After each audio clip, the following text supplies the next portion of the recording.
Bien, bonjour Alain Monteux, président de Tunstall Vitaris. Bonjour. Bonjour Isabelle Ricard, vous êtes juriste au cabinet Fidal Associés. Bonjour. Et bonjour, je ne me renouvelle pas mais c'est normal, Yves Bozy, vous êtes le fondateur de l'agence digitale Baby Boomer. Alors, bonjour.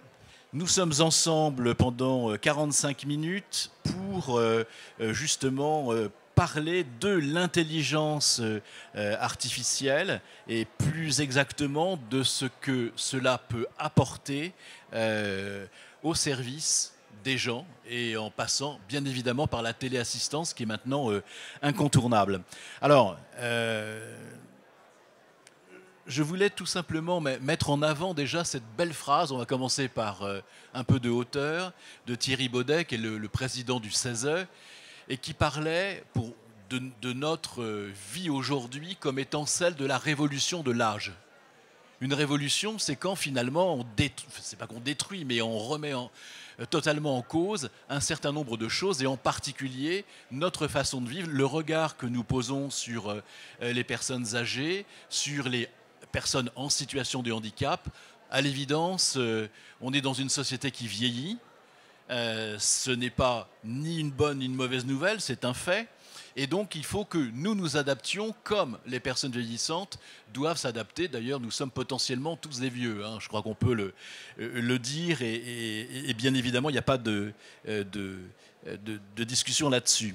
Alors, l'intelligence artificielle, c'est en quelque sorte, on a l'impression que c'est soit le Zorro qui va venir nous sauver, soit au contraire le vilain individu, si on veut le personnifier, qui va nous amener toutes sortes de problèmes, déshumaniser nos rapports, nous rendre en quelque sorte presque des esclaves, alors que d'autres, au contraire, disent mais c'est ça la libération, et que grâce à l'intelligence artificielle, nous serons en quelque sorte augmentés.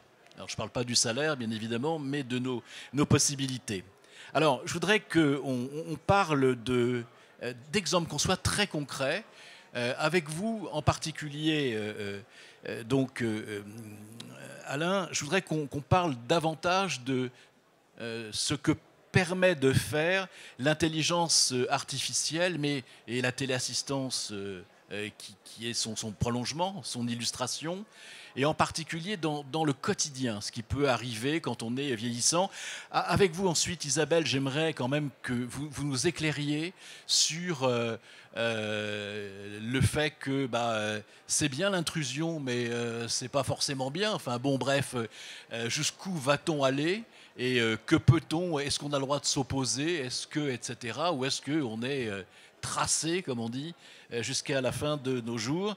Et enfin, avec vous, Yves, on va aller encore plus loin, notamment dans le fait que l'intelligence artificielle, les robots, tout ça, je le disais au début, ça peut faire peur aussi, ça pose des tas de problèmes. Alors pour ceux qui regardent Yves, je voulais tout simplement dire que s'il a un cocard, c'est tout simplement parce qu'il fait du rugby, c'est ça? Et ça, oui. Voilà, mais que ça n'a rien à voir avec un règlement de compte qui ne nous regarde pas, qui relève de sa vie privée. Et à ce moment-là, il faudrait se tourner vers Maître Isabelle Ricard pour en discuter. Alors, la téléassistance, c'est bien. Ça sert à quoi, Alain? Bien sûr, à pouvoir répondre, mais est-ce que c'est uniquement une réponse? Est-ce que c'est aussi de la prévention? Et concrètement, quelles sont les applications qu'il peut y avoir et que vous pratiquez au sein de votre entreprise?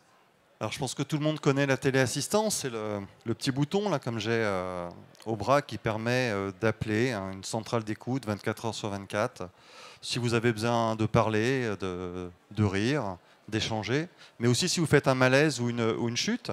Et c'est une solution de prévention prouvée parce que, quelque part, si vous chutez dans 4 cas sur 5, vous allez rester à domicile parce qu'on va pouvoir faire intervenir votre réseau de solidarité ou les services de secours rapidement, avant que les conséquences graves d'une chute vous emmènent de façon systématique à l'hôpital et avec des séquelles graves. Maintenant, comme la question qu'on s'est posée, c'est comment, en utilisant ces nouveaux outils dont vous parliez d'intelligence artificielle, on pouvait aller proposer une téléassistance encore plus préventive. Et on a la chance là, de déployer avec un client en Belgique 3000 logements sur des solutions de téléassistance digitale préventive pour vous permettre vraiment de rester encore plus longtemps chez vous. C'est vraiment le but du sujet. Et là, qu'est-ce qu'on va faire? Donc, on veut une vraie solution de téléassistance. Donc, vous allez toujours avoir une téléassistance, vous allez toujours avoir un médaillon. On va venir en plus mettre un certain nombre de capteurs, un capteur de porte, par exemple, pour savoir si vous avez ouvert votre tiroir à couverts pour manger, ou votre frigo, ou votre porte d'entrée, où on va pouvoir mettre des capteurs de présence par pièce. Un certain nombre de capteurs. Tout ça va être analysé par une intelligence artificielle dans une logique d'analyser des cassures qu'on ne verrait pas à l'œil nu. Vous vous levez de plus en plus tardivement, vous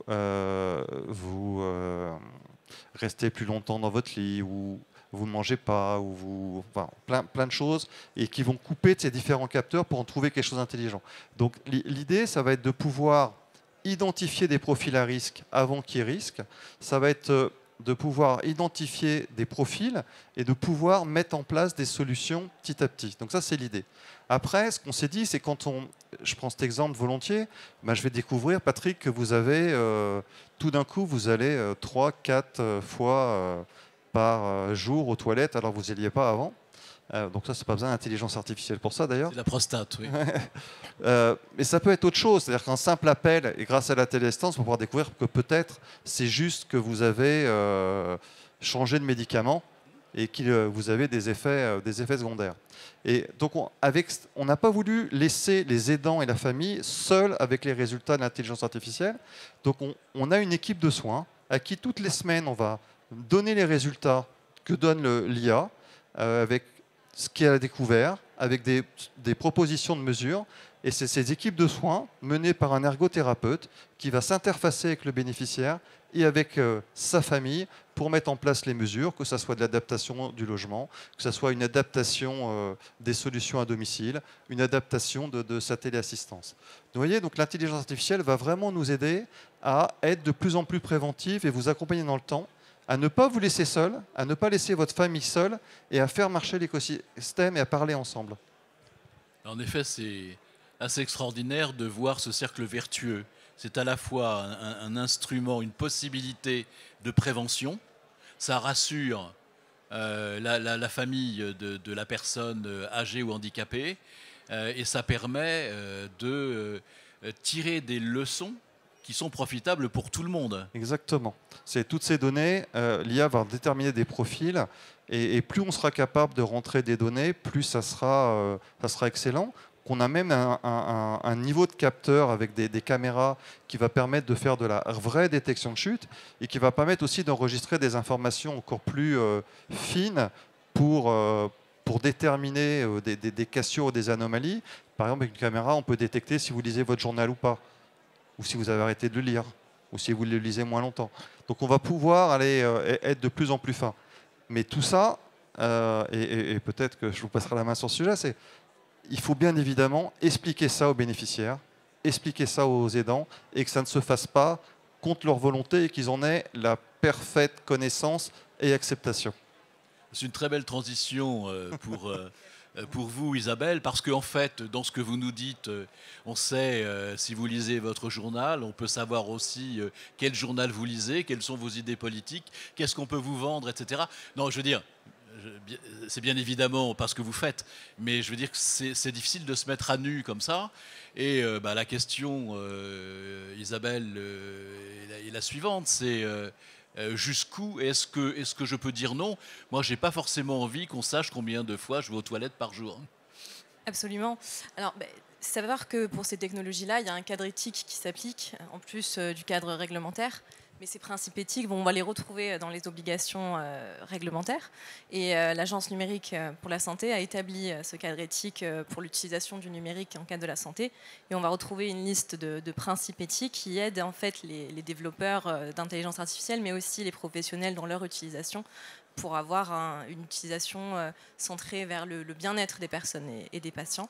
Alors on va retrouver bien sûr le critère de la bienfaisance qui en fait rappelle l'exigence de transparence à l'égard des personnes, d'abord sur l'utilisation, comment on va utiliser cette intelligence artificielle, à quoi elle va servir, est-ce qu'elles peuvent, comment ça s'inscrit dans leur parcours de santé, elles ont la capacité de s'y opposer bien sûr, et voir aussi comment ça va intervenir par rapport à la décision des professionnels de santé. Est-ce qu'ils pourront refuser l'avis de cette intelligence artificielle? Comment ça va les guider? Alors, il y a des obligations justement de les informer là-dessus, mais aussi en cas d'un avis d'une intelligence artificielle par rapport aux résultats qu'elle a remontés, elles doivent être informées de comment ça a influé sur la décision du professionnel, mais aussi est-ce qu'elle a le droit de demander un troisième avis, par exemple? Donc ça va être d'abord cette exigence-là qu'on va retrouver aussi la critère de la non-malfaisance, par exemple, sur quel type de données vont être récoltées, en fait. Quel type de données vont être récoltées par cette intelligence artificielle. Il faut d'abord informer les personnes sur ce type de données, qu'est-ce qu'on va prendre, et aussi vers quel but. Quel but aussi, très important de savoir qu'on ne prend pas tout, on ne prend pas toutes les données de la personne, ça va être vraiment centré sur l'utilisation de l'intelligence artificielle et quel but on lui a donné. Donc c'est pas de capter tous les éléments de la vie privée d'une personne, mais bien aller vers ce pourquoi l'intelligence artificielle est utile dans le cadre du parcours de soins de la personne. Ensuite, on va trouver des questions avec l'intelligence artificielle de contrôle humain, d'autonomie. Parce que c'est quelque chose, je pense, les personnes ont un peu l'impression que ça va être un remplacement des humains ou alors un dépassement et qu'il y a une perte un petit peu de contrôle. Mais il faut savoir que l'intelligence artificielle, il y a une obligation d'avoir un contrôle humain sur ces résultats pour pouvoir examiner ça.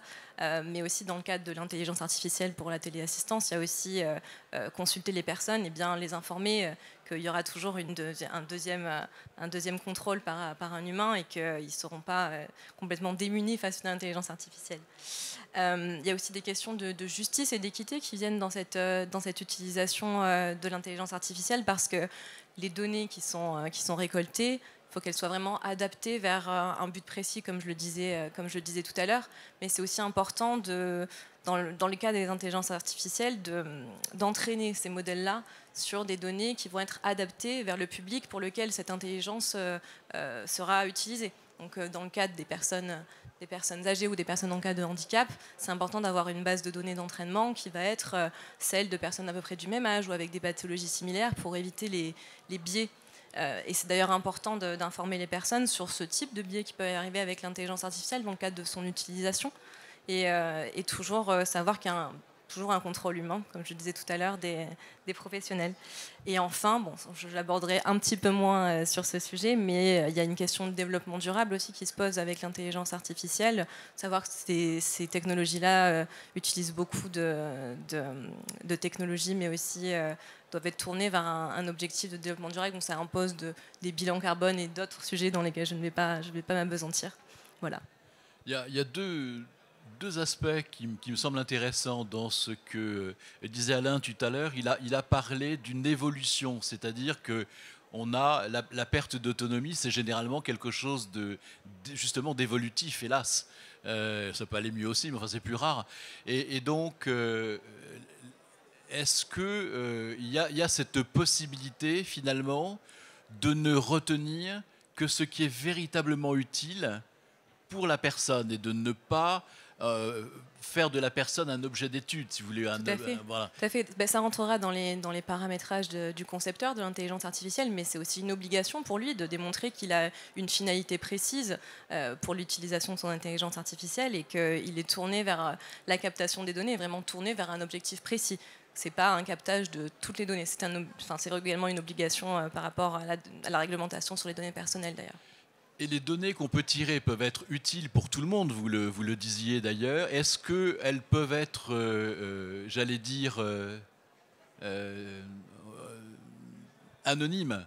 Est-ce que finalement, le fait qu'on constate qu'il y a plus de chutes, alors pas dans un escalier, ça je crois qu'il n'y a pas besoin de données pour ça, c'est évident, mais à tel ou tel moment, dans telle ou telle circonstance, est-ce que tout ça est utile pour la collectivité? Est-ce que, mais ce qui n'est pas utile, c'est de savoir que c'est Monsieur Machin, Mademoiselle Zaza. Absolument. Voilà. Donc, est-ce que ça, d'abord, est-ce que c'est possible? Est-ce que c'est souhaitable? Est-ce que c'est juridiquement tout à fait convenable? Alain, si vous voulez, mais on va reparler en détail après. Oui, vous avez des mesures spécifiques adaptées aux besoins qui permettent d'adapter la solution aux besoins, et vous avez une logique de détermination de profil et de solutions de façon anonymisée qui vous permettent de mieux connaître votre population et de mieux prévoir les solutions que vous allez mettre en œuvre en fonction du vieillissement de votre population. Donc ça peut être très utile pour des collectivités, donc des collectivités territoriales par exemple. Absolument. Et il y a des mécanismes, donc comme vous avez parlé d'anonymisation, il y a aussi la pseudonymisation, donc c'est un Oui. degré un peu inférieur par rapport à l'anonymisation, mais il conviendra aussi d'informer les personnes et parfois de recueillir leur consentement sur cette réutilisation de leurs données sur une finalité qui n'était pas prévue au départ, à savoir rentrer dans leur parcours de soins. Et ça c'est super important parce que si on rate ça, et quelque part, ça va passer sur le sujet suivant. Je ne fais pas exprès. C'est un très bon journaliste. On va inquiéter les gens et quelque part, on va faire peur et on va avoir des refus et des portes qui se ferment. Absolument. Justement, alors, merci. Ah, mais vous êtes extraordinaire. Donc, c'est vrai que ça fait peur. Je veux dire, objectivement, sans crier au loup, on a l'impression qu'on nous vole quelque chose aussi. Vous voyez ce que je veux dire? Moi, ça me fait penser un peu au bento. Vous savez, il faut trouver... Ouais, il y a des moments, ça va tellement vite que je ne sais pas comment vous percevez ça et qu'est-ce qu'il faut faire pour humaniser la déshumanisation. Je vais y arriver. Alors, il y a toujours la question du nom au départ qui peut déjà savoir est-ce que c'est le bon nom. Je ne sais pas si vous connaissez une île qui s'appelle Anguilla, qui se trouve dans les Caraïbes. Voilà. Je l'ai même visité. Alors, Anguilla, c'est un État. Ils étaient même présents au JO. Bon, ils n'ont pas eu de médaille. Hein. Mais il s'avère que Anguilla, comme un État, a droit à son extension de domaine Internet. Et Anguilla, son extension Internet, c'est .ai. Et il s'avère que, comme n'importe quel État, dès qu'il y a une création de site Internet, vous recevez l'équivalent de royalties. Et .ai, c'est l'extension que prennent toutes les startups qui se créent dans l'intelligence artificielle, notamment les américaines. Et donc, vous avez eu une vague qui continue, hein, de .ai. Et il s'avère que pour Anguilla, le .ai est devenu la deuxième source de revenus après le tourisme. Mais ce qui veut dire aussi qu'aux États-Unis, on parle bien de artificial intelligence. Et ce que vous retenez forcément, c'est intelligence, premièrement. Ce qui n'est pas le cas en français, où on parle d'intelligence artificielle, où probablement ce que vous retenez, c'est artificiel. Ce n'est pas la même chose. D'autant plus qu'aux États-Unis, artificial n'a pas le même sens péjoratif qu'on peut avoir dans artificiel en France. Où nous, artificiel, c'est artifice, c'est factice. Et donc, on oublie le côté intelligence et on retient juste le côté factice, le côté trompeur.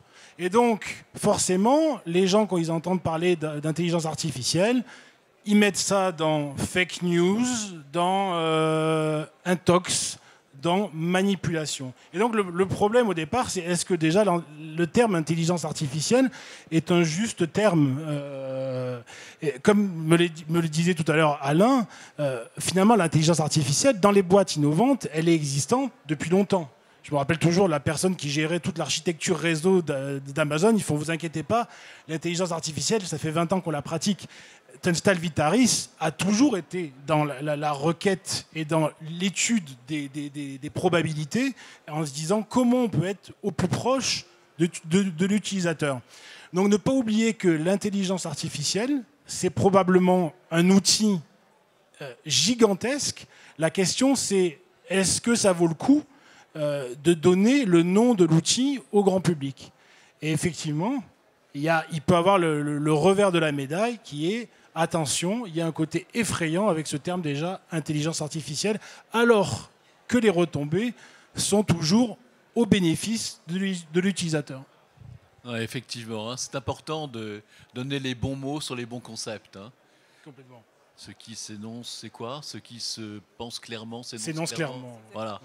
Un grand informaticien qui s'appelait Boileau, je crois. Oui, non, j'en suis même sûr. Donc, alors, on a bien vu tout ça. Il y a aussi une crainte, c'est que l'intelligence artificielle, eh bien, confisque tous les emplois finalement. On peut imaginer qu'il y a un super intellectuel qui, alors lui, sait tout et qui est capable d'échanger avec justement cette intelligence artificielle et que nous, là-dedans, bah, on est juste des consommateurs et rien d'autre. C'est le danger. C'est ce qu'on me dit souvent. Quand est-ce que l'intelligence artificielle générative va remplacer mes chargés d'écoute qui sont des anges gardiens pour nos bénéficiaires 24 heures sur 24? Alors moi, j'y crois pas trop. Je pense qu'il aura toujours besoin d'un contact humain, surtout sur une population de personnes âgées. À l'inverse, je pense qu'elle peut nous aider peut-être à déceler un stress ou une situation grave plus rapidement, à nous permettre de faire un filtre plus rapidement entre justement quelque chose qui est grave ou pas grave dans les 10 premières secondes par exemple, et vraiment orienter directement sur les services de secours s'il y en a besoin. Je prends toujours l'exemple d'une personne qui nous appelait et qui nous disait que son armoire était tombée et qui disait non mais tout va bien mais mon armoire est tombée. Et en fait, elle a mis beaucoup de temps à dire qu'en fait, c'est parce qu'elle était sous l'armoire le problème. Et en fait, quand vous écoutez, vous l'entendez si vous écoutez vraiment très bien. Et ça, dans cet exemple un peu idiot, je l'admets, ça pourrait nous aider à aller beaucoup plus vite, parce que la pauvre dame, elle était quand même sous son armoire. Voilà, par exemple ça, comment on peut utiliser... Donc pour aider peut-être aussi le chargé d'écoute à lui proposer des solutions, à l'orienter, mais encore une fois comme un outil d'aide et de support et non pas comme un outil qui remplace l'humain. Alors j'ai pas forcément toutes les idées, mais je vois au moins celle-là. Et comme vous disiez, moi je pense que l'humain au final restera décideur et que ça va plutôt être un outil pour accélérer et apporter un meilleur service. Absolument. Isabelle ? Alors oui, bon, l'intelligence artificielle générative, bon, c'est un peu différent d'une intelligence artificielle qui va avoir une finalité précise. Donc par exemple, la classification, ce genre de choses, ou résoudre un problème particulier. Donc c'est sur des larges bases de données, c'est un entraînement un peu plus... sur vraiment des bases de données beaucoup plus importantes et qui vont avoir la faculté de réaliser des tâches beaucoup plus larges et beaucoup plus diverses que d'autres types d'intelligence artificielle. Donc c'est quelque chose qui fait un peu plus peur sur la perte de contrôle, on va dire, mais qui peut être utilisé de manière très diverse. Donc il y a toujours cet objectif de finalité en fait de cette intelligence artificielle qui est importante pour le concepteur et qui a toujours des principes éthiques qui s'appliquent et des considérations qu'il faut prendre en compte quand on utilise une intelligence artificielle. Et donc ces principes-là, ça va être forcément toujours pareil, de l'obligation d'informer les personnes, mais aussi d'avoir ce petit encadré que vous avez parfois en utilisant des intelligences artificielles de langage, de vous parlez à une intelligence artificielle, vous ne parlez pas à un humain, et de mettre en place des mécanismes pour éviter justement de perdre les gens à qui ils parlent vraiment. En fait, c'est vraiment un objectif d'information des personnes que ça va être toujours. Yves. Oui, en fait, ça fait 8 ans que j'ai créé l'agence et tous les jours, mon but est de montrer que les seniors sont de plus en plus digitalisés. Et les études, on en mène beaucoup, nous, de notre côté, le montrent. Il n'empêche qu'en 8 ans, je n'ai pas encore réussi à trouver le secteur qui s'adresse aux seniors dans une démarche 100% digitale de A jusqu'à Z. On est face à une population qui, à un moment ou un autre, a besoin d'un contact humain, que ça soit la personne qui vient à domicile, que ça soit le senior qui se rende en agence ou en laboratoire, en point de vente, ou que le senior puisse échanger par téléphone. Et donc, ce lien humain sera toujours là. Et au contraire, et j'ai presque envie de dire tant mieux si l'intelligence artificielle générative permet pour le conseiller d'avoir des données qui lui permettront de se focaliser sur les tâches à valeur ajoutée, donc des tâches à valeur ajoutée humaine et intelligence simple, j'ai envie de dire. Vous voyez, d'intelligence, presque de l'intuition aussi. À partir du moment où toute la partie de tout ce qui est probabilité a été déjà traitée en amont. Alors Yves, dans ce que vous venez de dire, il y a effectivement, par exemple, ça peut nous faire gagner beaucoup de temps. Les services des urgences sont sollicités par énormément de personnes âgées parce qu'elles ne savent pas où aller, elles ne savent pas ce qu'elles ont, c'est-à-dire qu'on ne les a pas mis forcément dans le bon circuit dès le début. Et donc, avec ce que vous proposez, Alain, à l'évidence, on rentre dans une catégorie où, j'allais dire, une partie du travail était faite pour permettre justement au rapport humain de s'installer dans le bon sens. Alors, je rappellerai déjà, la téléassistance, en premier lieu, c'est pour vous éviter d'aller aux urgences. Bien sûr. Au maximum. Donc, je le rappelle quand même par rapport à votre exemple, et ça marche bien. J'en ai perdu votre question. Oui, mais oui, c'est ça. Mais c'est effectivement comment on fait ce filtre et comment on accélère la prise de décision de façon la plus pertinente possible. Et on voit bien, on fait des sondages, nous, vis-à-vis de nos bénéficiaires. Par rapport à quelqu'un qui n'a pas la téléassistance, on est à des taux d'acceptation de plus 90% et de satisfaction en termes de sérénité et de sécurité. Mais je voulais dire un autre point, c'est qu'il y a aussi des personnes qui peuvent prendre la téléassistance pour faire plaisir à leurs enfants. Et pour revenir sur le sujet du consentement, il nous arrive des fois de nous déplacer pour mettre en place des solutions avec IA ou sans IA et de repartir bredouille, parce qu'en fait c'était juste les enfants qui faisaient le forcing et la personne n'en veut pas. Donc effectivement, pour revenir à ça, la personne, quel que soit son âge, doit garder sa liberté de décision. Oui, absolument. Et ça, c'est un vrai sujet. Oui, absolument. Donc c'est très important la question du consentement, parce qu'on requiert un consentement éclairé pour qu'une personne puisse consentir à ce type de dispositif. Et éclairé, on rejoint toujours cette question de la transparence en fait, de l'utilisation. Et c'est pour ça que c'est très important d'expliquer en fait, à la personne comment ça va s'inscrire dans ce parcours-là, mais aussi comment on va l'utiliser pour qu'elle puisse donner un consentement qui soit valable parce qu'il aura été informé convenablement. Oui, parce que ce qui est effrayant, c'est le consentement non éclairé.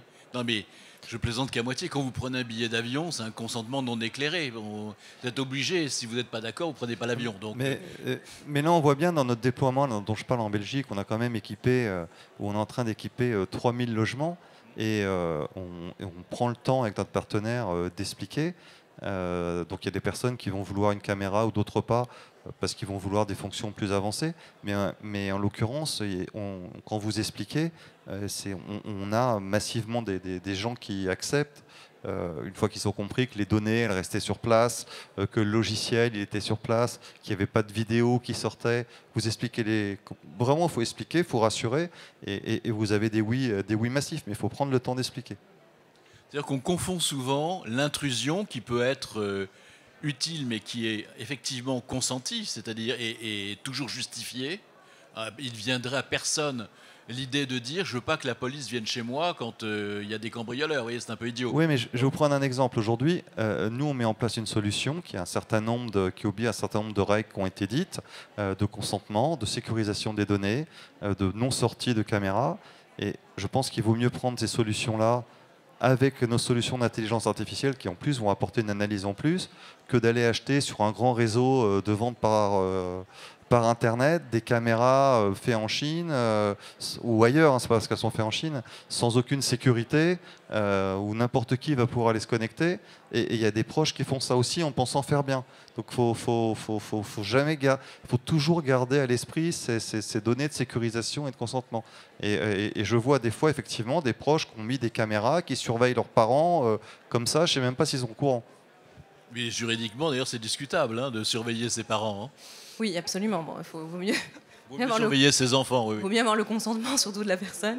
Parce que c'est quand même quelque chose qui est intrusif en fait dans la vie privée des personnes. Il y a un côté intrusif. C'est pour ça qu'il fait l'importance du consentement de la personne. Mais je reviens peut-être sur la question des réglementations un petit peu au niveau européen. C'est que les principes éthiques dont je vous parlais tout à l'heure, c'est qui sous-tendent en fait les règles qu'on a qui s'appliquent en fait à l'intelligence artificielle. C'est pas seulement des principes éthiques dont on parle et qui sont importants d'aborder, mais on va également les retrouver dans la réglementation parce que les concepteurs ont des obligations. Donc, question de recueillir le consentement, mais aussi de vraiment s'attacher à développer des données qui soient minimisées par rapport à l'objectif de sécurité, de cybersécurité, mais aussi d'évaluer constamment leur système d'intelligence artificielle pour vérifier qu'il soit toujours conforme, qu'il soit toujours pertinent, en fait, et que la qualité de leur système est toujours adéquat.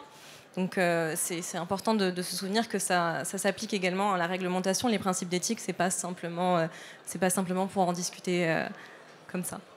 Alors justement, Yves, comment vous travaillez sur cette acceptation? Parce que c'est difficile, on comprend bien que le principal frein, il est la méfiance. C'est-à-dire que la plupart des gens ont l'impression, à cause de l'intelligence artificielle qu'on voit dans les films, c'est-à-dire Dieu le Père, qui en l'occurrence est américain, va avoir une emprise sur nous. C'est le phénomène de l'emprise, donc qui est quelque chose d'extrêmement dangereux, effectivement. Comment vous travaillez pour que on remette, j'allais dire, j'ai trouvé une image, l'église au centre du village et pas le village au centre de l'église. Vous voyez? Comment vous faites? En plus, ce questionnement est d'autant plus intéressant quand on y réfléchit sur la population senior, qui a un rapport aux technologies qui est assez ambivalent. C'est-à-dire que si je nous interroge tous les quatre là en disant est-ce que tu n'as pas envie de temps en temps de te déconnecter, je pense qu'on aura un fort taux d'envie de déconnexion parce que l'informatique et le digital plus globalement est à la fois un outil de loisir pour nous et à la fois un outil de travail. Donc avec l'aliénation qu'on peut parfois imaginer. Donc on a parfois des envies de déconnexion. Quand on interroge des seniors, il n'y a jamais ce désir de déconnexion. En fait, pour eux, ce n'est pas un outil de travail. Et donc, il y a un prime abord qui est de dire c'est super, je peux acheter des billets de train avec Internet. Mes petits-enfants qui sont à l'étranger, je peux faire du WhatsApp avec. Je peux aller chercher des informations sur Wikipédia. Donc, il y a un côté déjà mordre pleinement la technologie. Et en même temps, dans les mêmes études qu'on fait, quand on pose la question attachez-vous de l'importance aux avis sur Internet, les seniors en majorité disent oui. Et exactement la question qui suit, est-ce que vous vous méfiez des choses que vous voyez sur Internet? 60% disent oui, je me méfie des choses que je dis sur Internet. Et donc, le gros saut à pratiquer, c'est comment, parce qu'ils sont aussi conscients d'être parfois victimes, des premières victimes des fraudes sur Internet, comment on utilise cet amour, ou en tout cas cet enthousiasme lié aux technologies, comment on le coupe avec des avis de proches, comment on le couple avec des avis de ses pairs. Et donc je pense que Tunstall, je pense, aura beaucoup à gagner de montrer de dire, regardez, avec notre technologie, on a eu tant de satisfaction, on a eu tant de personnes qui se sont senties vivre mieux grâce à la technologie. Et je vous dis, quand ça vient d'un proche, quand ça vient de quelqu'un qui a exactement le même persona, c'est gagné. Et donc, voilà. Mais la pièce, elle peut tomber d'un côté, comme elle peut tomber de l'autre. Mais elle est rarement au milieu. Ça arrive une fois tous les... Alors l'étude qu'on mène là, va nous aider pour ça. Aujourd'hui, on a déjà démontré, on a fait des livres blancs sur le sujet, qu'une téléassistance adaptée vous permet de vivre plus de 2 ans chez vous par rapport à quelqu'un qui ne l'a pas avant d'entrer en EHPAD, en maison médicalisée. Donc la question avec les outils qu'on met aujourd'hui d'intelligence artificielle, est-ce que ça va vous permettre de rester encore plus longtemps que ça chez vous? Il est un peu trop tôt pour le dire, mais ça sera un des résultats de l'étude à suivre sur lequel on pourra effectivement communiquer. C'est curieux de finalement le problème posé par l'intelligence artificielle, c'est le problème de l'humain. C'est-à-dire que c'est pas l'intelligence artificielle en soi qui pose un problème. On est bien content d'avoir des milliers et des millions de données. Ça nous est utile pour des tas de trucs. Et d'ailleurs, on accepte assez facilement le côté intrusif de Google ou d'autres, parce que, comme vous le savez, on reçoit des messages tellement personnalisés qu'on a vraiment l'impression qu'on a regardé par le petit trou de la serrure. Et c'est nous-mêmes qui livrons ces données. Donc, c'est difficile de faire autrement. Mais ce qui est intéressant, c'est de voir de quelle manière on peut vivre avec, vivre mieux, parce que vivre sans, c'est plus possible. Enfin, il faut être un petit peu sérieux. Je veux dire que personne ne peut se passer d'un ordinateur et d'Internet ou d'un téléphone portable. On a tous ça. Mais en même temps, comment réfléchir à ce que nous soyons toujours au centre, nous, humains, et quelles que soient nos difficultés, nos fragilités, notre âge, que nous soyons toujours acteurs de cela, que nous puissions le maîtriser. C'est ça la vraie question. Qu'est-ce que vous attendez? On a encore 10 minutes justement pour faire un petit peu de prospective. Oui, où faut-il ne pas aller, ou où faut-il aller pour que finalement on s'approprie totalement tout cela et qu'on arrête d'en avoir peur? Alain, par exemple. Oui, il faut expliquer. Oui, il faut expliquer que c'est un support à nos outils et pas une fin en soi. Donc ça permet encore une fois, dans notre cadre de la téléassistance, de mettre en place de façon vivante et dynamique une solution qui est adaptée à votre besoin du moment et la changer dans le temps. Parce qu'en fait, c'est comme si ça faisait des réassessements de façon régulière. Avant, on faisait des réassessements tous les 6 mois, on faisait un questionnaire. Mais là, en fait, c'est en temps réel. Après, on a aussi besoin d'aide et de support, parce qu'une solution comme ça, par rapport à une solution de téléassistance classique, ça coûte quand même plus cher. Je vois dans d'autres pays européens des aides et vraiment des investissements sur ces sujets-là, parce que c'est encore une fois une vraie logique de prévention que vous mettez en place. Donc vous faites des économies sur le système de santé, des économies sur le système social, des économies sur les interventions des urgences. Donc comment aujourd'hui on peut, en Belgique par exemple, c'est des fonds européens et des fonds régionaux qui aident à lancer la démarche. Comment en France on peut arriver au même résultat pour basculer vraiment dans le digital, dans l'intelligence artificielle sur nos solutions? C'est aussi un sujet sur lequel on a besoin d'aide. Alors, il paraît qu'on va peut-être avoir une loi grand âge, donc on ne sait jamais. Isabelle, vers quoi ne faut-il pas aller et vers quoi faut-il aller pour qu'on puisse s'approprier et considérer, personne ne considère que, je sais pas, moi je prends un truc très bête, hein, que le train, l'avion ou la télévision, c'est des mauvaises choses. Voilà, donc l'intelligence artificielle va donc nous permettre de faire de fantastiques voyages aussi, de fantastiques économies, de tout réorganiser, mais encore une fois, comment être sûr qu'on est vraiment bien protégé? Alors ça sera pour moi sur le futur de ce que ça doit devenir ou non. Je pense que c'est important de se souvenir qu'il faut toujours un but précis de l'utilisation des outils d'intelligence artificielle. Et je pense que c'est important de bien cadrer ça en amont sur pourquoi on veut l'utiliser, dans quelle ampleur et comment ça va nous aider. Mais je reviens sur ce que disait Alain, c'est vraiment un outil, l'intelligence artificielle, et je pense que c'est comme ça qu'il faut encore le visualiser, comme quelque chose qui est indispensable, je pense, de nos jours, de l'introduire dans notre quotidien, mais qui est un outil sur lequel il faut qu'on s'appuie, et pour qu'on aille toujours vers une finalité précise, sur laquelle on doit aussi être informé, par exemple, sur comment appréhender les retours de cette intelligence artificielle, sur les résultats qu'on a.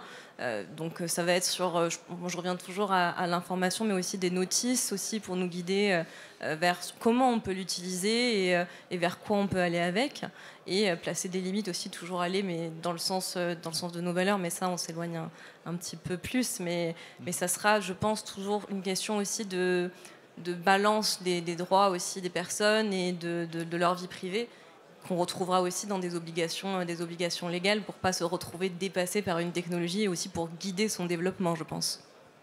Yves ? Oui, bien sûr, prévention égale économie. Dans des zones de tension économique qu'on commence à traverser, j'ai envie de dire, on n'est pas encore dans l'œil du cyclone, c'est un message qui va porter. Et puis, il y a aussi le côté, je pense, à l'embauche. Soit on estime que nos métiers vont disparaître, on estime que c'est une menace, soit on se dit, je pense que toutes les populations actives, si on leur pose la question, quelle est la part de ton métier que tu supportes le moins, tous vont vous dire la partie administrative. Si on arrive à prouver que grâce à l'intelligence artificielle, les gens n'auront plus à se consacrer aux questionnaires, n'auront plus à reposer 1000 fois les mêmes questions, parce qu'en fait, les algorithmes aidants auront permis de dire tu vas te concentrer sur ce pourquoi on t'a embauché, c'est-à-dire de l'écoute, du conseil et de la prévention, on aura gagné énormément de choses, on aura gagné de choses à l'embauche. Et comment on garde aussi ces salariés, parce que les salariés se sentiront élevés dans les missions qu'ils pourront poursuivre.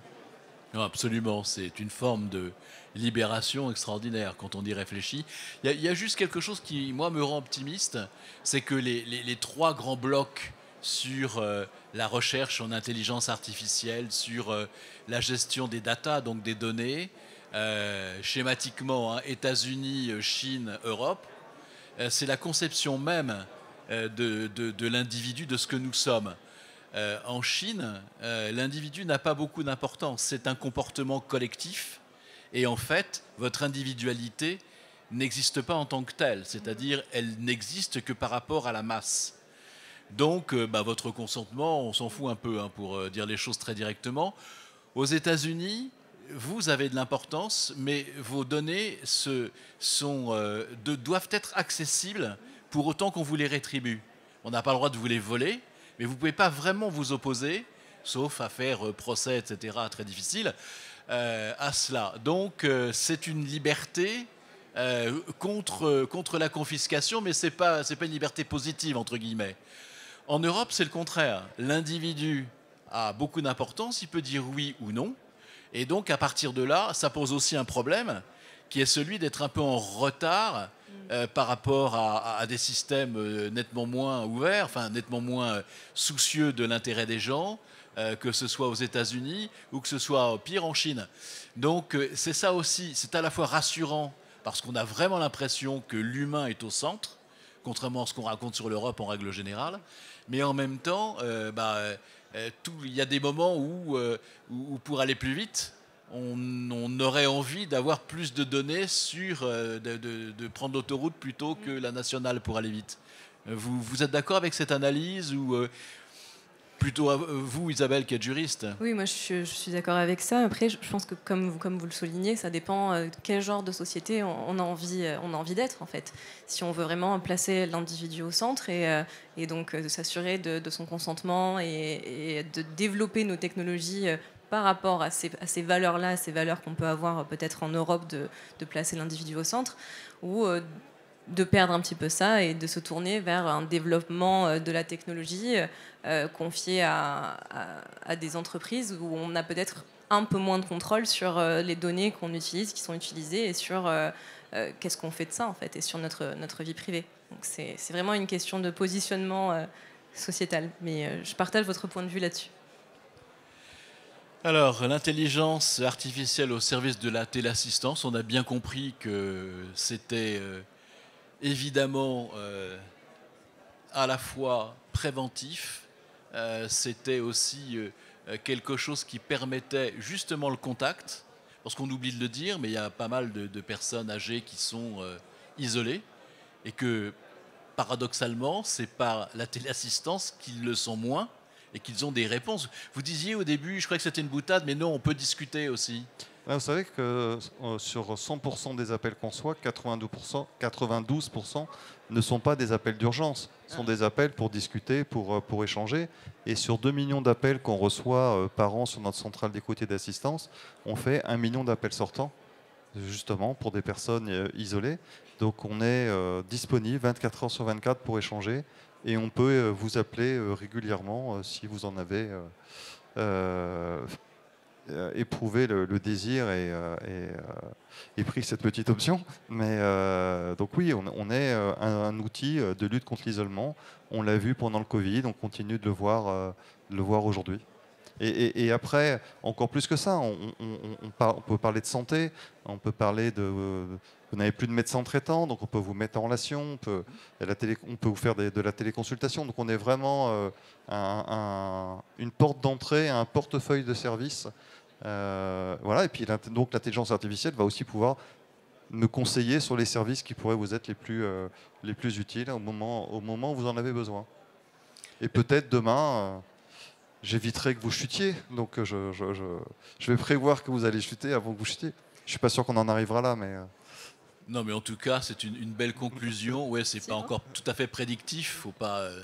Mais ce qui est sûr, c'est que c'est une avancée considérable, encore une fois, qui met l'humain au centre. Voilà. Et je crois que comme conclusion, ce qu'on peut dire, c'est vive la téléassistance. Non, écoutez, vive la téléassistance. mais on ne dira pas la téléassistance est morte, vive la téléassistance, comme pour le roi, mais elle est en train de se développer.